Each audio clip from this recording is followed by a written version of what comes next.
چهارشنبه 23 مهر 1404 برابر با 15مین روز از ماه میلادی اکتبر.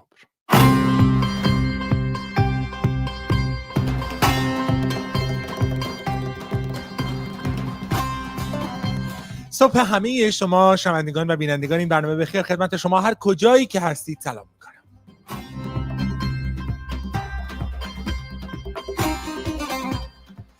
امیدوارم که حال و احوالتون خوبه و صبح بسیار خوبی رو آغاز کردید. داشتم تاریخ رو میخوندم، با تردید خوندم و با خودم گفتم یعنی واقعا حدود 5 ماه تا عید نوروز مونده؟ اینقدر زود؟ برای کسایی که در این سوی کره زمین زندگی میکنن هم باید قبول کنیم که حدود 2 ماه مانده است تا تعطیلات کریسمس و آغاز سال نو 2026 که حیرت آور اینقدر زمان داره زود میگذره. به هر حال خبرها رو خدمت شما امروز خواهیم گفت، از جمله اظهارات سرگئی لاوروف رئیس وزیر خارجه روسیه رو برای شما خواهم گفت که گفته است اسنپ بک یا مکانیسم ماشه را ظریف قبول کرد و روسیه از این اقدام جمهوری اسلامی شگفت زده شده بود در آن زمان که شنیدنی هست آخرین جزئیات توافق صلح میان غزه و حماس در غزه و اسرائیل رو هم خدمت شما خواهم گفت و در پایان برنامه گفتگویی خواهیم داشت با برادرزاده ناصر تقوایی که دیروز در تهران درگذشت.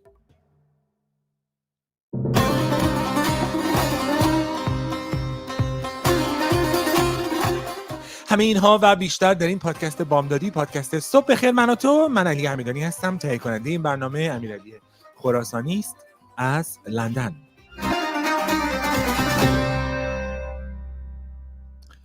صبحتون بخیر، امیدوارم حالتون خوب باشه. واقعا راستی زمان زود میگذره ها. یعنی تقویم رو که باز کردم، تقویم رو مطمئن باشم که اشتباه نمی‌کنم اول برنامه که آبروریزیه، دیدم که چقدر زود گذشت زمان.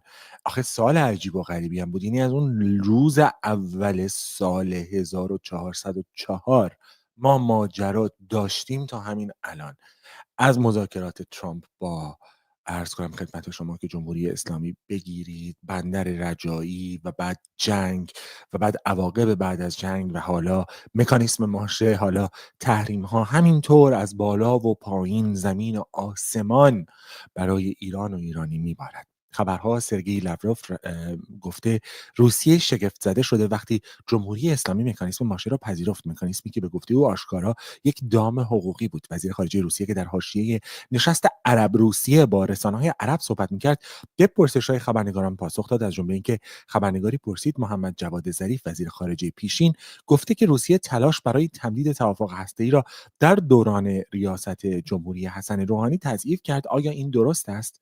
لاوروف پاسخ داد درباره همکاری‌های نظامی فنی ما با جمهوری اسلامی پس از لغو تحریم‌های شورای امنیت هیچ محدودیتی وجود ندارد. ما در چارچوب کامل قوانین بین‌المللی تجهیزاتی را که ایران نیاز دارد تامین می‌کنیم. همه این اقدامات کاملا مطابق با قوانین بین‌المللی انجام می‌شود. منظور از لغو تحریم‌ها همان موعد 26 مهر است که در عمل با فعال شدن مکانیسم ماشه و بازگشت همه تحریم‌ها، این اصطلاح لغو تحریم‌ها اصلا معنی نداره. تحریم‌ها رو همه دنیا دارن اعمال می‌کنن. جمهوری اسلامی و روسیه میگن ما به نظر ما این تحریم ها روز 26 مهر لغو میشه. وزیر خارجه روسیه درباره اظهارات محمد جواد ظریف گفته در جریان برجام با او همکاری نزدیک داشته و تصمیم نهایی درباره برجام را محمد جواد ظریف و جان کری وزیر خارجه وقت آمریکا مستقیما گرفتند. بشنوید.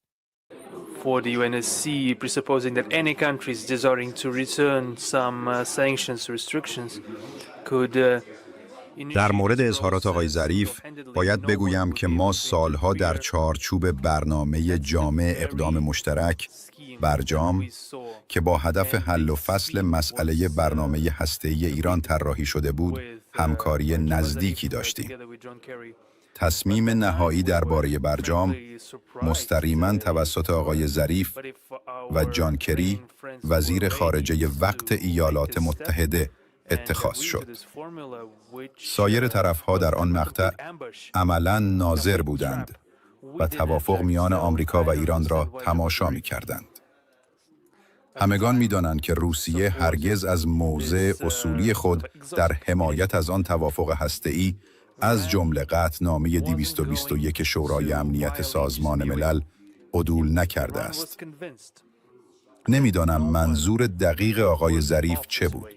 اما چند روز بعد، زمانی که کشورهای غربی در شورای امنیت سازمان ملل یک نمایش غیرقانونی و رسوا به راه انداختند و مدعی شدند که تحریم‌های سازمان ملل علیه ایران به طور خودکار بازگردانده شده است، به آنچه مکانیسم ماشه نامیده می‌شود استناد کردند. این سازوکار در میان تصمیمات شورای امنیت منحصر به فرد است، زیرا به هر یک از طرف‌های توافق اجازه می‌دهد به طور یکجانبه بازگرداندن تحریم‌ها را فعال کند و هیچ کس نمی‌تواند جلوی آن را بگیرد. این بند در واقع در مرحله نهایی مذاکرات مستقیماً میان ظریف و کری مورد توافق قرار گرفت. صادقانه بگویم ما شگفت زده شدیم. اما اگر شرکای ایرانی ما این فرمول بندی را پذیرفتند، که صادقانه بگویم یک دام حقوقی بود، ما دلیلی برای مخالفت نداشتیم. می توانم درک کنم چرا ظریف از چنین فرمول غیر معمولی حمایت کرد. ایران قصدی برای نقض برجام نداشت و مطمئن بود کسی آن را به نقض توافق متهم نخواهد کرد.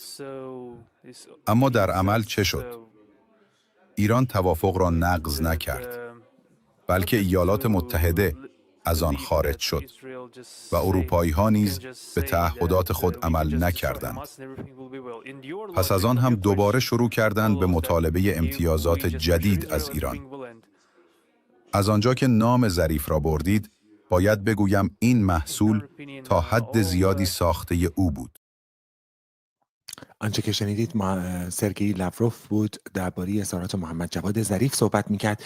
یادآوری بکنم که محمد جواد ظریف به روزنامه النهار لبنان هم گفته مذاکرات مستقیم و چند وجهی جمهوری اسلامی و آمریکا چاره کار است. وزیر خارجه سابق حکومت اسلامی گفته در حال حاضر گذشت زمان لزوما به نفع ما نیست و شاید ماهای آینده برای مذاکره بهتر از امروز نباشد. محمد جواد ظریف گفته بسیاری از حملات علیه من و برجام سازماندهی شده است و در ابتدای دولت رئیسی همه چیز برای بازگشت آمریکا به برجام فراهم بود. تحریم تسلیحاتی شورای امنیت سازمان ملل متحد از مهر 1399 پایان گرفت. بر اساس آن جمهوری اسلامی محدودیت حقوقی برای خرید و فروش سلاح نداشت، اما شورای امنیت رأی داد که این قطعنامه‌ها و تحریم‌های مرتبط دوباره برقرار بشود.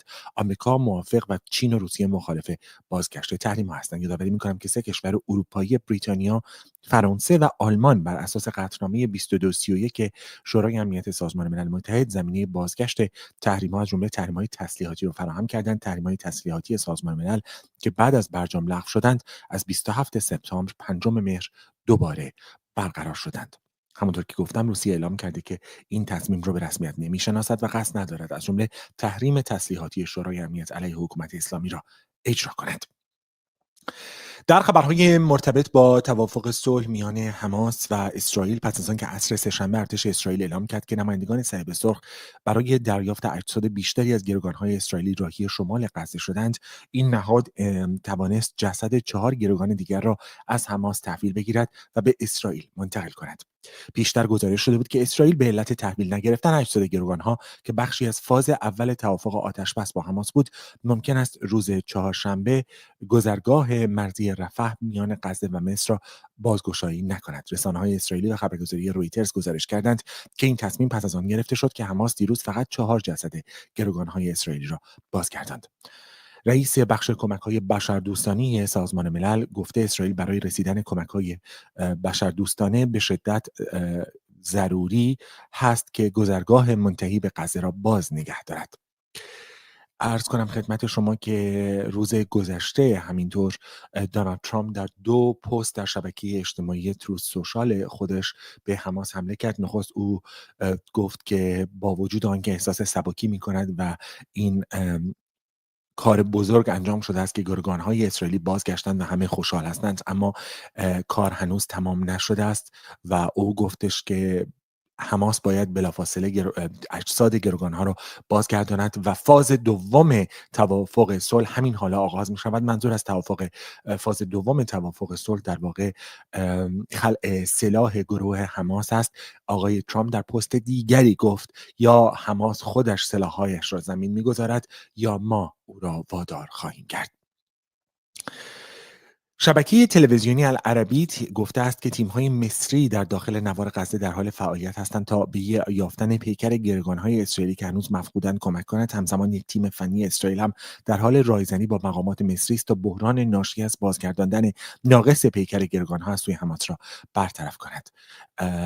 همونطور که به شما گفتم قرار بوده است که امروز اسرائیل گذرگاه رفح را باز نکند. باید ببینیم که آیا این اتفاق خواهد افتاد یا خیر. همزمان در داخل ایران تنش میان جناح‌های رقیب قدرت بر سر شرکت نکردن جمهوری اسلامی در نشست شرم الشیخ بالا گرفته. جمهوری اسلامی میگوید مصر پزشکیان و عراقچی را برای شرکت در این نشست دعوت کرده بود، اما تهران به دلیل عدم تمایل برای روبرو شدن با اروپایی‌ها و ایالات متحده از رفتن به این نشست سرباز زده. برخی از چهره‌های اصلاح طلب درون حکومتی از جمله غلام حسین کرباسچی و محمد علی ابطحی از چهره‌های نزدیک به رفسنجانی و محمد خاتمی در پست‌های جداگانه‌ای در شبکه اجتماعی اکس دولت پزشکیان را متهم کردند که با غیبتشان بدون حضور حکومت اسلامی برای منطقه برنامه‌ریزی شده. محمد علی ابطحی نوشته شرکت نکردن به معنای ترسیدن از دشمن است. این در حالی است که خبرگزاری سپوتنیک ارگان تبلیغاتی حکومت روسیه به زبان فارسی در مطلبی اقدام جمهوری اسلامی برای شرکت نکردن در این نشست را هوشمندانه خواند و نوشت این تصمیم بر اساس اصول سیاست خارجی حکومت اسلامی اتخاذ شده، چرا که اصل برگزاری این اجلاس نه برای تحقق صلح در منطقه و نه برای احقاق حقوق مردم فلسطین و غزه، بلکه صرفاً برای آن بود که آمریکا خود را صلح طلب معرفی کرده و اسرائیل را سفیدجویی کند. این در حالی است که 20 رهبر جهان از جمله رهبران کشورهای حاشیه خلیج فارس، نخست وزیر بریتانیا، رئیس جمهوری فرانسه، رئیس جمهوری ترکیه در کنار رؤسای جمهوری کشورهای مسلمانی همچون اندونزی در کنار رئیس جمهوری آمریکا در این نشست شرکت کردند. روز گذشته خبرگزاری رویترز گزارش کرده که گروه حماس پس از اجرای آتش‌بس در غزه در تلاش است تا با کشتن و سرکوب مخالفان نیروهای خود را به خیابان‌ها بازگرداند و کنترل غزه را به دست بگیرد. دو منبع امنیتی در منطقه به رویترز گفتند این اقدامات پس از موافقت موقت آمریکا با ایفای نقش پلیس از سوی گروه حماس برای حفظ امنیت غزه شدت گرفته. برخی تصاویر منتشر شده نشان می‌دهد که نیروهای گردانهای قسام شاخه نظامی حماس دوشنبه 21 مهر هنگام تحویل آخرین گروگانهای اسرائیلی زنده در غزه مستقر شدند. نیروهایی که در طول 2 سال جنگ تقریباً از سطح شهر ناپدید شده بودند.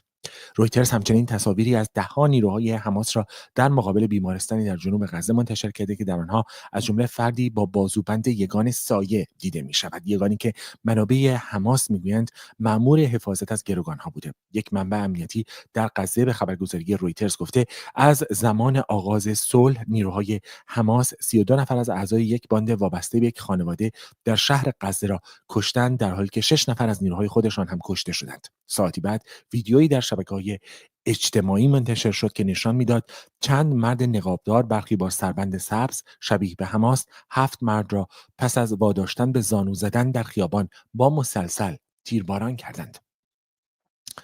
در خبرهای مرتبط با سیاست داخلی در ایران، عزت‌الله زرقامی از وزرای دولت ابراهیم رئیسی در پیامی در شبکه اجتماعی اکس از وضعیت امنیتی برای افراد مسئول در جمهوری اسلامی انتقاد کرد. او با اشاره به نفوذ گسترده اسرائیل در بلندپایه‌ترین سطح نظامی و سیاسی در جمهوری اسلامی خبر داده که مقامات جمهوری اسلامی اغلب در خفا زندگی می‌کنند و تلفن همراه ندارند. او نوشته این روزها نقل به این دارم براتون میکنم چون انقدر ادبیات این آقا عجیبه که این روزا با بعضیا که 2000 مسئولیت دارن تماس میگیرم میگن دیگه موبایل همراه ندارن یا محل استقرارشون معلوم نیست. اوضاع را برای مسئولین اجرایی و سیاسی عادی کنید. حفاظت شخصیت‌ها هم جز برای معدود افرادی خاص باید یکسره جمع شود. امنیت یعنی فقط رضایتمندی مردم. در جنگ 12 روزه میان حکومت اسلامی و اسرائیل، مقامات ارشد نظام از جمله مسعود پزشکیان رئیس جمهوری، محمد باقر غالیباف رئیس مجلس و اژه‌ای رئیس قوه قضاییه هدف حمله قرار گرفتند، اما جان سالم به در بردند.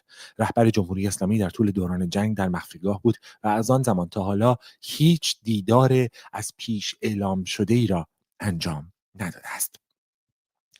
روز گذشته در کمال تأسف خبر رسید که ناصر تقوایی، کارگردان و فیلمساز نامدار ایرانی، در 84 سالگی درگذشت. مرضیه وفامر، همسر آقای تقوایی، در شبکه اجتماعی فیسبوک نوشت: ناصر تقوایی، هنرمندی که دشواری آزاد زیستن را برگزید، به رهایی رسید. آقای تقوایی متولد 1320 در آبادان و فارغ التحصیل ادبیات و زبان فارسی از دانشگاه تهران بود. او مجموعه‌های بسیار زیادی رو هم فیلم سینمایی، هم مستند و هم سریال تولید کرد. از جمله محبوب ترین سریال هایی که او ساخت سریال مشهور دایجان ناپلون بود که از آثار ماندگار تلویزیون در ایران است با وجود ممنوعیتش. روز گذشته در گفتگویی که با مارال تقوایی، برادرزاده آقای تقوایی، در تهران من داشتم، از او درباره آنچه پرسیدم که آقای تقوایی در ماه‌ها و هفته‌های آخر عمر انجام میداد.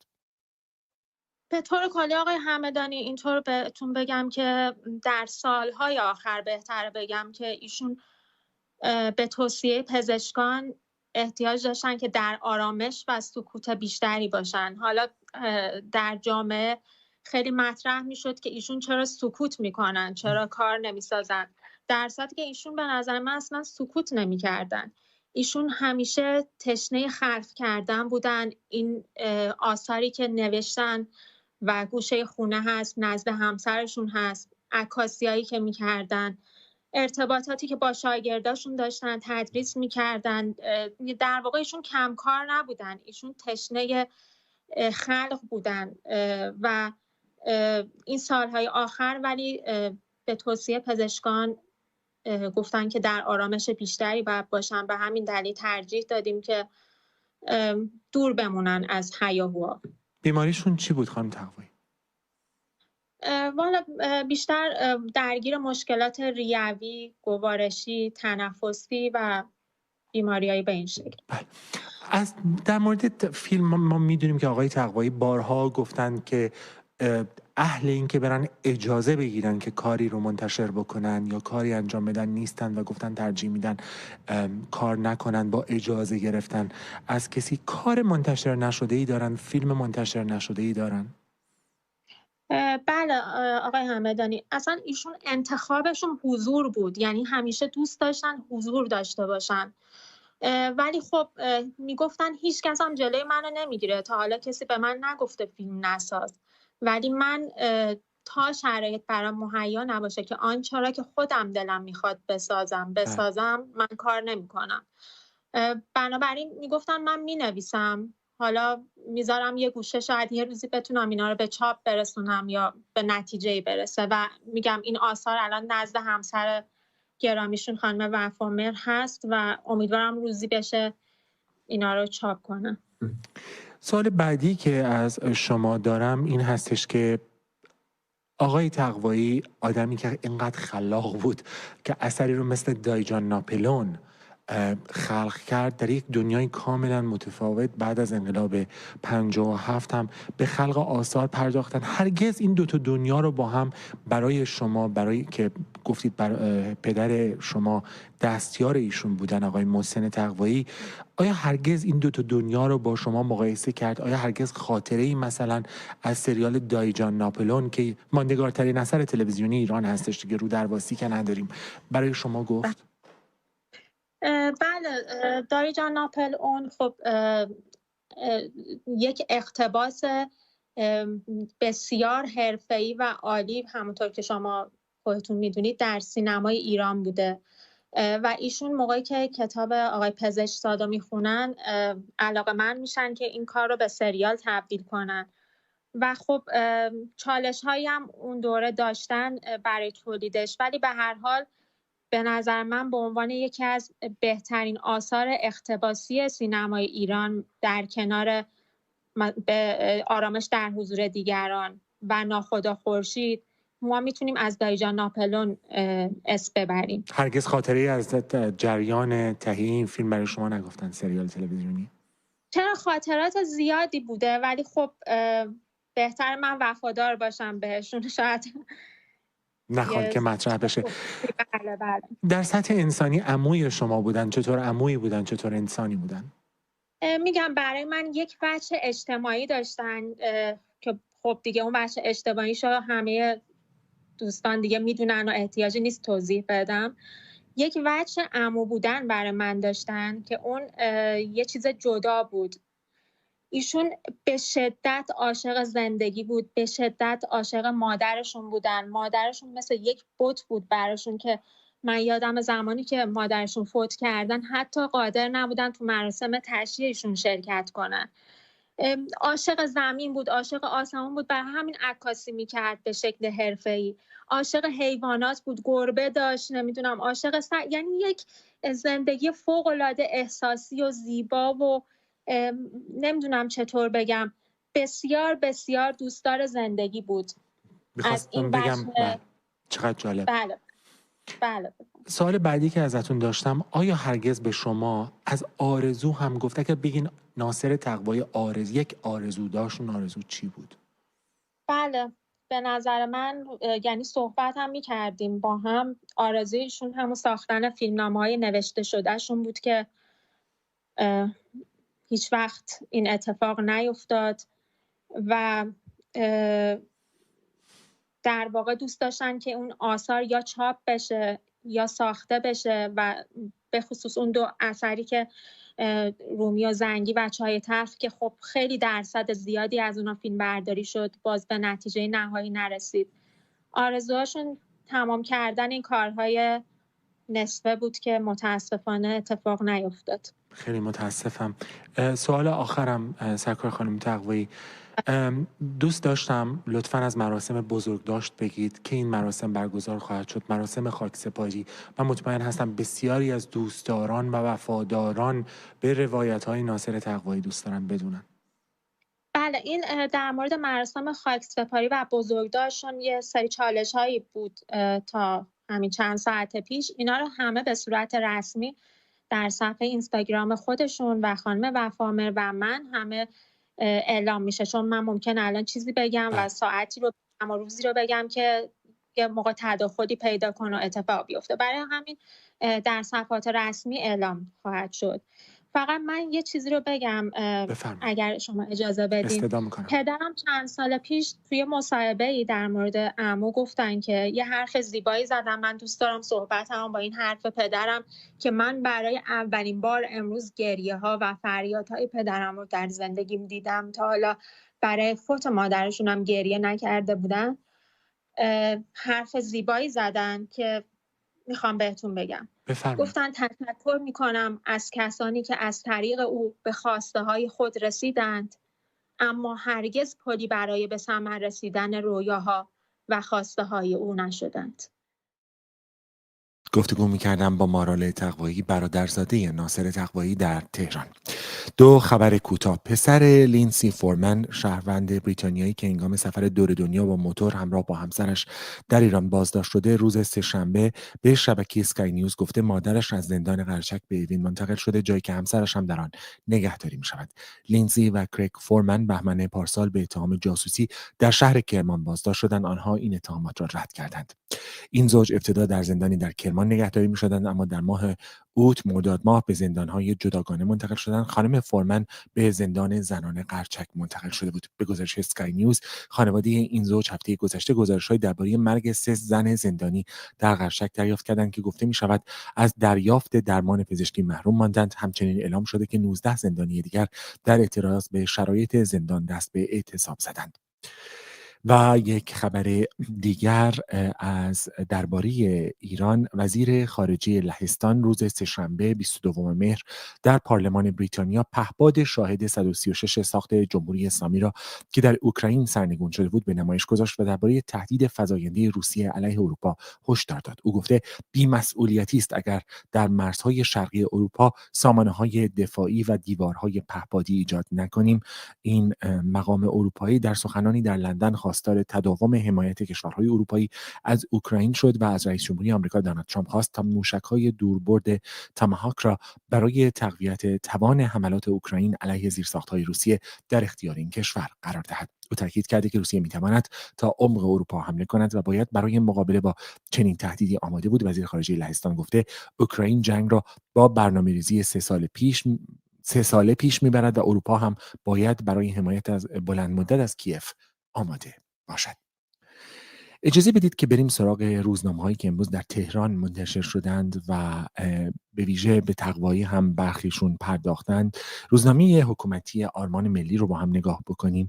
حل مشکلات از مسیر انسجام ملی تکرار روایت حکومت است درباره لزوم حمایت مردم از حکومت برای مقابله توان حکومت برای مقابله با جهان. حسن روحانی حرفایی زده و گفته در برابر ملت تواضع نشان دهیم. عنوانی است که انتخاب کردین خدا حافظ ناخدا، عنوانی است که روزنامه حکومتی آرمان ملی انتخاب کرده است برای صحبت از ناصر تقوایی. همینطور تلاش ها برای بازگشایی مسیر مذاکره. اظهارات جواد ظریف رو آرمان ملی نقل کرده. مذاکرات مستقیم چاره کار است. درباره اختلافات عنوانی است که این روزنامه انتخاب کرده. روزنامه حکومتی اعتماد با شرم الشیخ نمایش صلح یا تله دیپلماتیک عنوانی است که انتخاب کرده است. این روزنامه اصلاح طلب و همان روایت حکومت را تکرار کرده که آنچه که در شرم الشیخ اتفاق افتاد پایدار نیست و در واقع در عمل صلحی در کار نیست. با تصویری از ناصر تقوایی صفحه اولش رو این روزنامه پر کرده است. و روزنامه عرض کنم خدمت شما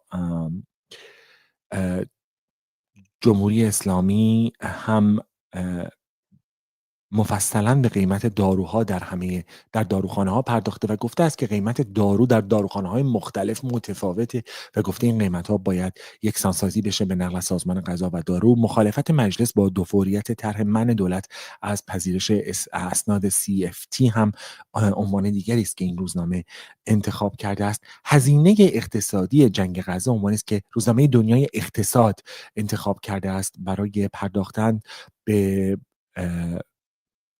جوری که بازارهای جهانی متاثر شدند از آنچه که در غزه اتفاق افتاده است مفصلا پرداخته است. و عرض کنم که همینطور واکنش جمهوری اسلامی رو به اظهار نظر آقای ترامپ پوشش داده است. روزنامه دنیای اقتصاد با 2 روز در تأخیر ما میدونیم که جمهوری اسلامی به پیشنهاد دونالد ترامپ برای مذاکره و حل و فصل اختلافات نه گفته است. عرض کنم که روزنامه حکومتی مردم سالاری هم ترجمه گفتگوی محمد جواد ظریف با روزنامه النهار لبنان را منتشر کرده و گفته چاره کار مذاکره مستقیم با آمریکا از موضوع قدرت. میدونیم که به هر حال چه فکر کردند و چه گفتند روزنامه‌های مختلف و مقامات مختلف به این اظهار نظر ظریف و همینطور سرگئی لاوروف چگونه در واقع او را متهم کرد که اسنپ بک دست گل او بوده. روزنامه حکومتی کیهان نشست شرم الشیخ رو سیرک نامیده و گفته سیرک شرم الشیخ نشان داد مدعیان اصلاحات دنبال تغییر پزشکیان بودن. اشاره کرده است که به مطلبی که پیشتر برای شما من گفتم، مطلبی که برخی از اصلاح طلبان درون حکومتی از جمله کرباسچی و محمد علی ابطحی انتقاد کردند که چرا پزشکیان و عراقچی برای شرکت در این مذاکرات نرفتند و اینها باعث شد و این غیبت باعث شده است که آنطور که آنها گفتند برای منطقه بدون جمهوری اسلامی برنامه‌ریزی شود. حالا کیهان به آنها پریده و شرم الشیخ را سیرک نامیده و گفته است که این مدعیان اصلاحات دنبال تغییر پزشکیان بودند و همونطور که احتمالاً مشاهده کردید و من هم برای شما میگم، به ویژه برای شنوندگانمون، این روزنامه به درگذشت ناصر تقوایی اصلاً نپرداخته است و به جایش رفته است سراغ مرگ یک هنرپیشه و بازیگر حکومتی که دیروز مراسم